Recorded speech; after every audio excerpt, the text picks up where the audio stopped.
मी ऑफिसमध्ये काम करताना मी खूप वेगवेगळ्या प्रकारचे व्यक्ती बघितलेले. म्हणजे एक होता संजय म्हणून, एक होता महेंद्र म्हणून, एक होता बेनी म्हणून. बेनी जो होता हा एकदम स्मार्ट माणूस. कोणाला काय कसं पटवायचं त्याचा कोणी हात पकडू शकत नाही. तो होता हेड ऑफ द डिपार्टमेंट, पण अख्ख्या कंपनीला तो एकदम असा हँडल करायचा ना की जसं त्याच्या वाचून काही होणारच नाही. महेंद्र मेहनती माणूस, खूप मेहनत करायचा, स्मार्ट वर्क नाही करायचा, पण मेहनत करायचा, खूप मेहनत करायचा, प्रश्नच येत नाही.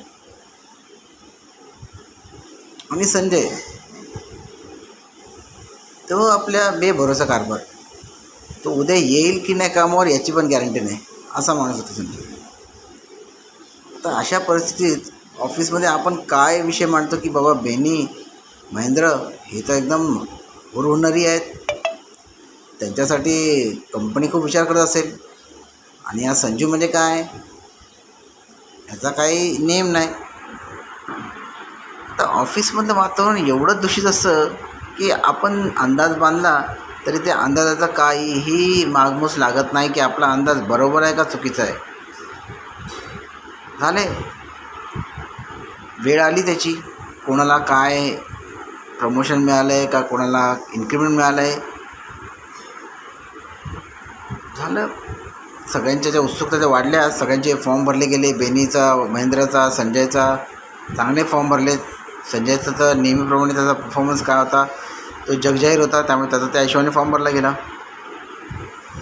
आम्हाला सगळ्यांना बोलवलं मग अचानक एक दिवशी, चला अप्रिलचा टाईम झाला आहे, या.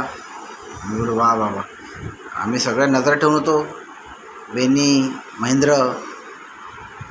संजूला तर आम्ही काय कन्सिडरच केलं नव्हतं.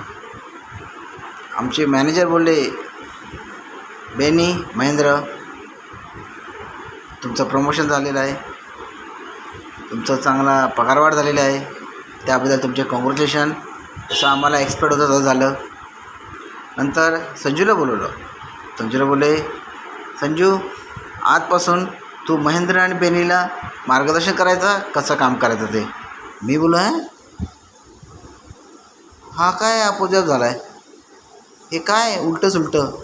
मी बोललो, यार हे ऑफिस काय खरं नाही, काही भरोसा नाही आहे, काळजी घ्या. कोणाचं कुठे पारडं खाली पडेल, कोणाचं पारडं वर जाईल, नका खोट्या आशेवर जगू नका. वाईट परिस्थिती आहे बाबांनो. बेनी आणि महेंद्र लक्षात ठेवा. Okay, bye bye.